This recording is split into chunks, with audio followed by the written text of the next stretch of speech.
Hi girls. Right, it's Nathan. And Shaun. Just here again to try and give you a little bit of a tip for this week.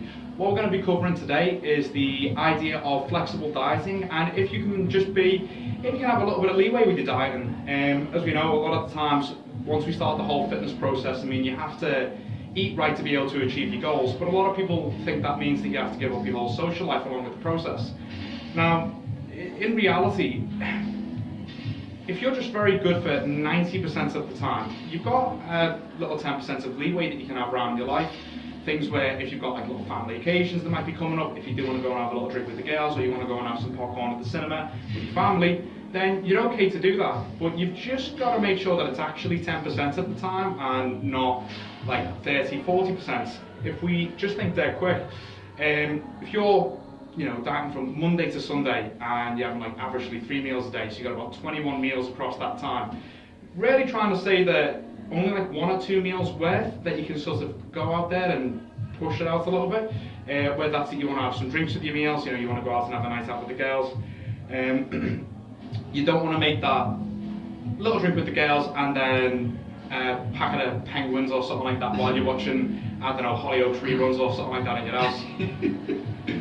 Yeah. You like to talk with that, Shaun? Yes, so as Nathan said, if you're having like 21 meals over the course of the week, 2-3 meals that's kind of a little bit more flexible of foods that you really enjoy is completely fine. But if you're having like 10, 15 meals that are a little bit bad, then you're not really going to get the results. And to touch on the point about alcohol as well, one thing I always say is you never see a fat alcoholic. No. So what happens? What happens is that when people will have the alcohol on the weekends, it's not so much the alcohol, it's all the other things associated with it. So once again, you're probably having just the alcohol, and then you might have a pizza, and which probably accounts really calorie-wise for out of those 21 meals. That probably accounts for about 4 meals out of the 21 because it's a lot more calorie dense. So you've got to be careful, even with those 3 flexible meals that you do have. They are still calorie controlled. So it's completely fine. It's completely fine to have like a homemade burger, let's say.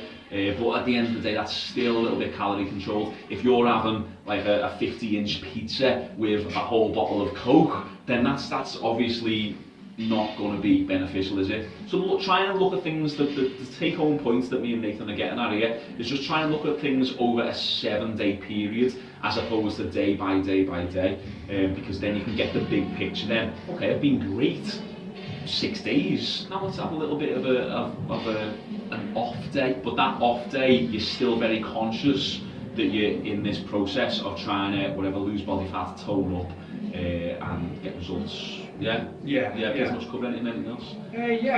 Just to try and round everything up for the end of the meal. So meals wise, we're saying of your 21 meals over the week, we're looking for 1 to 2 more flexible meals, not 1 to 2 more flexible days.